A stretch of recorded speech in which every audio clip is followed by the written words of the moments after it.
Sa ulo ng mga nagbabagang balita. Presyo ng sibuyas nananatiling mataas. Presyo ng itlog tumaas muli. Banawe-Bontoc Road isinara dahil sa pagguho. Baguio Filipino-Chinese Community ikinatuwa ang pagbuti ng relasyon ng China at Pilipinas.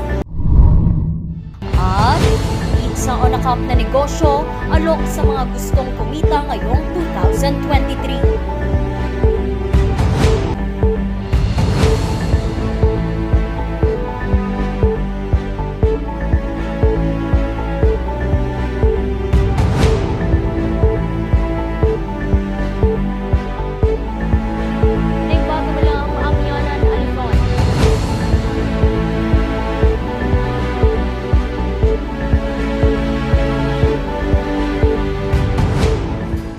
Bagamalam, Amyanan, Luzon.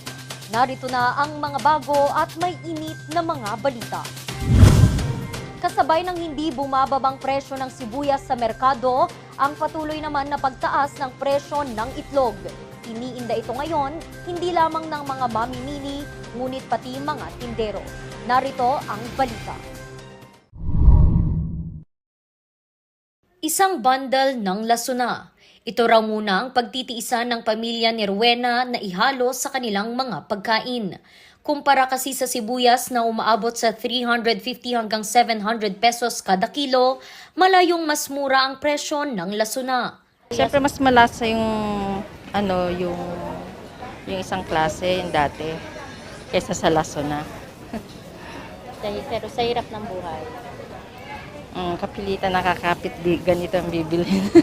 Lasuna rin ang halos ibinibenta ngayon ng mga stalls sa Baguio Public Market. Ayon kasi sa tinderong si Alfred, hindi lang mamimili ang nahihirapan sa mataas na presyo ng sibuyas, pero maging silang mga nagtitinda. Kunti pa lang ang bumibili kasi. Kaya tsaga muna sa lasuna. Pag bumaba na, tsaka na lang aangkat. Kasi umaatras yung mga customer. Di pa kaya. Itong lasuna nga, hindi pa nga kaya. Yung sibuyas pa kaya. Nauna nang sinabi ng Department of Agriculture na aasahan ang pagbaba ng presyo nito sa unang quarter ng taon dahil sa pagsisimula ng harvest season sa Pebrero. Malaking tulong din ang pag-aproba ng presidente sa importasyon nito sa bansa. Maliban sa sibuyas, tumaas din ang presyo ng itlog. 290 na kasi ang kada tray ng extra large, 280 ang large at 270 ang medium. Ibig sabihin, naglalaro na sa 11 pesos hanggang 13 pesos ang kada piraso nito sa merkado. 1,000 lang po. Medyo kasi mahal, yan na lang yung pinakamura, kaya yan na lang po. Humina na nga rin daw ang benta ng tinderang Silina. Kukuha ko ng 3, makaubos ako sa isang linggo. Alimbawa, 3 case na ganyan, 2 case na ganito. Pero ngayon, halos sa isang linggo, pag nakaubos kami ng 2 case, sa bawat size, swerte na. Kasi budget na ma'am eh. Alimbawa, yung iba hindi na afford. So, half tray na lang kukunin. Dagdag pa ang lugi sa mga aksidenteng nababasag na itlog. Ayon sa Department of Agriculture Cordillera, kaunti lamang daw kasi ang supply ng itlog tuwing taglamig. One reason kaya medyo tumaas ngayon is that kumunti naman po ang production dahil molting season ngayon ng mga manok. So pag nagmumolt mga manok, syempre hindi rin nangingitlog. So bumaba ang production and at the same time tumaas ang demand kasi pasukan na ng mga bata. Usually po itlog po kasi yung madali nating ihain at madaling baon ng mga bata pagpasok. Asahan naman daw ang pagbaba ng presyo at pagdami ng supply nito pagdating ng Marso na pagpasok ng tag-init. Randy Guzman para sa Luzon Headlines. Ikinatutuwa naman ngayon ng Baguio Filipino-Chinese Community ang pagbuti ng relasyon ng Pilipinas at China. Hatid daw nito ay malaking oportunidad sa Baguio City. Magbabalita Charles Limon. 14 na bilateral agreements ang pinirmahan ng Pilipinas at China sa state visit ni President Ferdinand Bongbong Marcos Jr. sa China noong unang linggo ng Enero. Bagay na ikinatuwa ng Baguio Filipino-Chinese Community. yung relasyon is getting better and better. Senyales daw ito ng mas maraming oportunidad sa ekonomiya ng dalawang bansa. Yung friend namin from the Federation of the Filipino-Chinese Chamber of Commerce, they really expect a lot of investment that will be coming here in the Philippines. Kaya posible daw na makinabang dito ang lungsod ng Baguio. Next March, kung mag-attend ako ng meeting namin in Manila, maybe we can request some of their investment to bring it up here in Baguio. Pag-uusapan pa kung anong industriya at mga investments ang ilalatag para sa lungsod. Dahil dito, kumpiyansa ang Baguio Filipino-Chinese Community na magiging maganda ang takbo ng ekonomiya sa taong 2023. Since na medyo tapos na itong pandemic natin, everybody is hoping na a better life for everybody. Kaya I think the year of the rabbit is a very good year. Tsaka yung rabbit mabait at saka maputi, di ba? Ayon sa Federation of Filipino-Chinese Chamber of Commerce Industry Incorporated, malaki ang oportunidad ng turismo at agrikultura sa pagbangon ng ekonomiya. Cases already dropped, then lower the restrictions, and then invite them to come, and also prepare ourselves also in not only in agriculture but also in tourism. Inaasahan ng Federation of Filipino-Chinese Chamber of Commerce Industry Incorporated na 6.5% hanggang 7.5% ang ilalago ng ekonomiya ngayong taon sa pagbangon ng bansa mula sa pandemya. Charles Nicolimon para sa Luzon Headlines. Malaking hamon ngayong amihan season ang pagpapalaki at pag-aalaga ng mga isda at mga alagang hayop. Alamin natin ang ilang tips sa pagpoprotekta sa mga ito kay Jose Robert Inventor.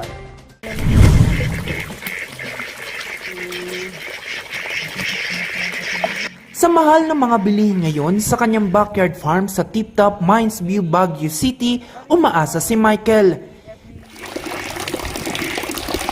Sinimulan niya itong itayo noong nagsimula ang pandemya. Madevelop tsaka dagdag kita na rin, mag-alaga ng mga manok, isda. Mayroon pong hito, tilapia, dalag, tsaka mayroon ding itik, tsaka po manok. Pero nitong nakaraang buwan, sunod-sunod ang pagbaba ng temperatura sa lungsod. Kaya hindi raw maiwasan na maapektuhan ang mga alagang isda. Dito sa klima natin, medyo matagal silang lalo na pag taglamig, lumaki. Kaya ang ginagawa ko na lang para magana silang kumain. Mga yung 10 AM na, doon na ako nagpapakain. Tapos 6 PM naman pag hapon. Apektado rin dito ang kanyang mga alagang manok at itik.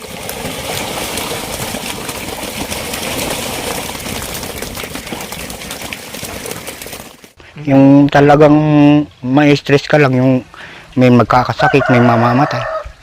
Kaya para masigurong ligtas ang mga ito mula sa anumang sakit, mabusisi ang ginagawa niyang pag-aalaga sa mga ito.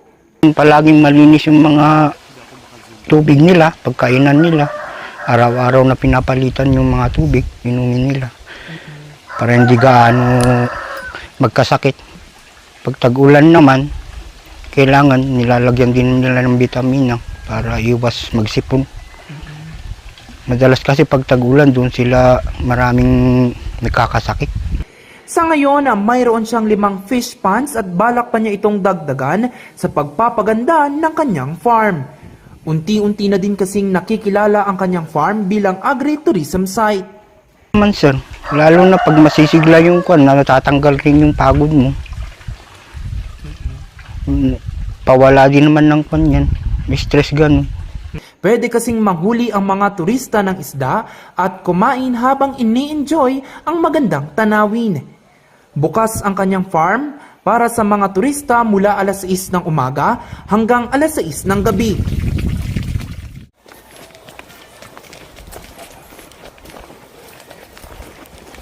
15 minuto lamang ang lalakarin mula sa main road ng Bicol Tip-Top Road at mararating na ang Wiswis Farm. Jose Robert Inventor para sa Luzon Headlines.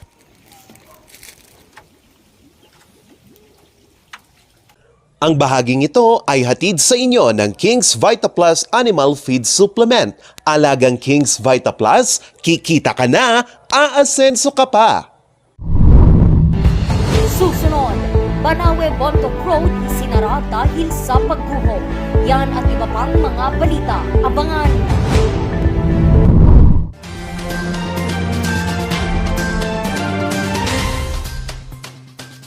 Mabilis ba ang paggaling ng sugat ng manok pansabong ng Panamox Antibiotic Caplet? Oo, mas inirekomenda ang Panamox Antibiotic Caplet sa manok pansabong na may sugat dahil meron itong content ng amoxicillin na siyang responsable sa mabilis na paggaling ng sugat. Saan mabibili ang Panamox Antibiotic Caplet? Madali lang hanapin ang Panamox Antibiotic Caplet dahil available ito sa lahat ng mga Agrivet stores sa inyong lugar.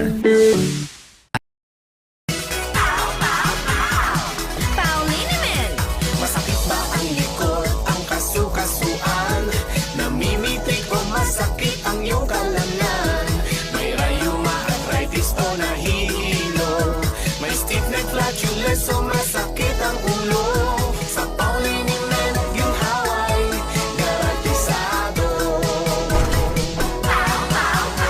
Pauliniment, isang pahig ka lang. Dahil walang aw sa Pau!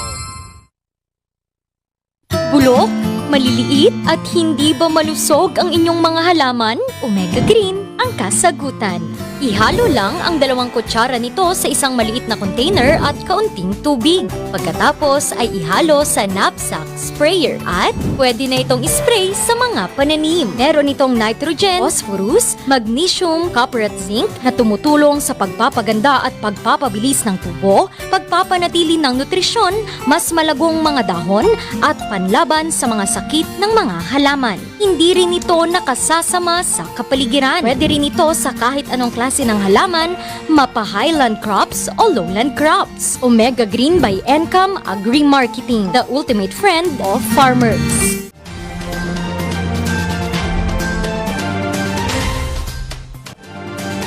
Isinara naman ang kalsada sa Sumigar section papuntang Banawe, Ifugao dahil sa patuloy na pagguho. Atin niyang alamin sa report ni Charles Limon. Ayun, nakita ko na mga. Ano ka?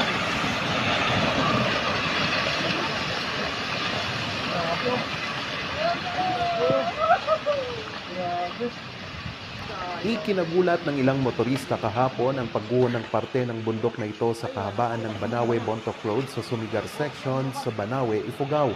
Nangyari ito kahapon ng umaga dahil sa pagguho, isinara muna ang kalsada sa trapiko. Binuksan ulit ito sa trapiko kahapon. Pero kaninang umaga, muli itong isinara dahil sa mga pagguho.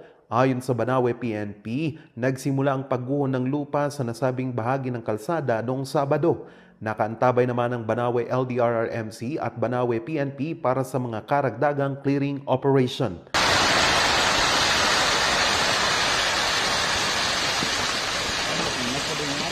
Berapa ide ya?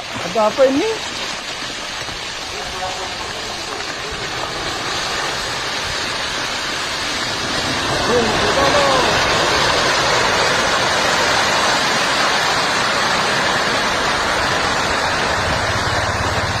Murah. Sumikata kayo. Agenda ba rin yung ijay? Ibilit naman kayo ng amapan.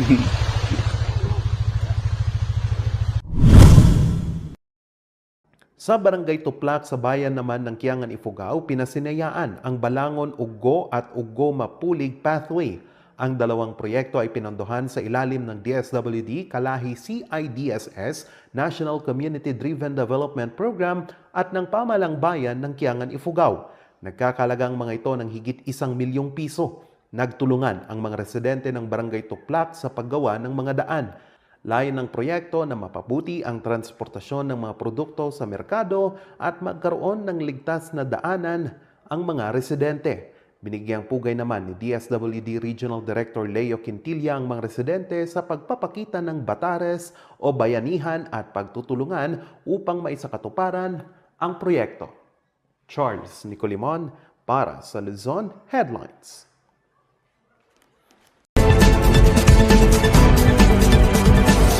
Pag-usapan natin yung anti-hazing law under Republic Act 8049. Recently, meron tayong Supreme Court decision dun sa Fuentes versus Court of Appeals. At sinasabi dito sa Fuentes versus Court of Appeals, pati na yung Senado ng Pilipinas, a mere presence doon sa hazing activities, whether you actually participated in the injury of the victim, or you were just standing and watching, or you were just passing by and then you stopped and you watched the hazing going on without preventing the hazers to inflict harm on the victim, will make you liable for violation of the anti-hazing law. So, ang bagong patakaran dyan, the presence of a person is prima facie evidence of participation, and you will be charged as a principal, hindi lang accessory, but a principal to the crime.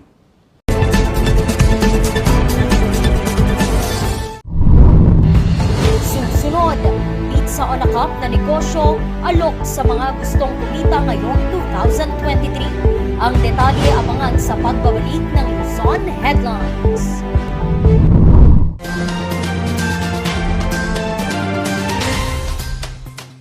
Sa milk din ng batang 90s, dapat atin ang itrahay. Ang batang 90s milk tea, di ka magsisisi, promise. Sa milk din ng batang 90s. Bizarre Music offers a complete line of musical instruments.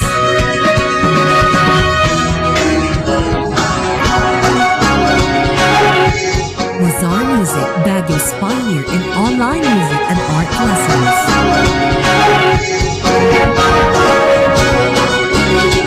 Bizarre Music, bringing music closer to your hearts.